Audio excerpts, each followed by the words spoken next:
في الفيديو ده هنعرف ازاي نرسم العين اليمين وتبقى طبق الأصل من العين الشمال باحترافية. الفكرة كلها ان في أداة عندي بترسم لي الشكل بتاعي معكوس في الأفقي زي الأسد كده، بيبقى معكوس في الأفقي بالشكل ده أو في الرأسي بالشكل ده. تعالوا نشوف ازاي. اضغط لايك وسبسكرايب ليصلك كل جديد.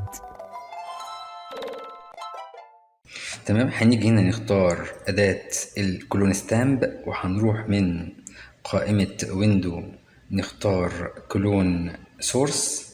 الاختيار ده بيعمل انعكاس أفقي زي اللي في الصورة اللي قدامنا دي، وده بيعمل انعكاس رأسي زي الصورة التانية دي.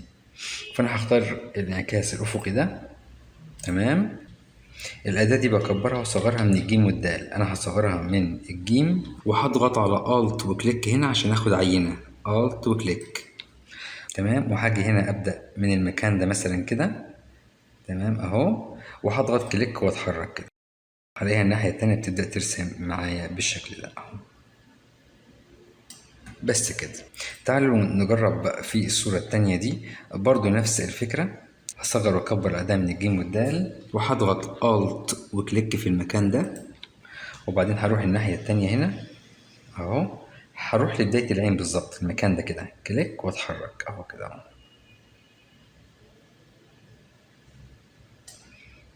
بس كده.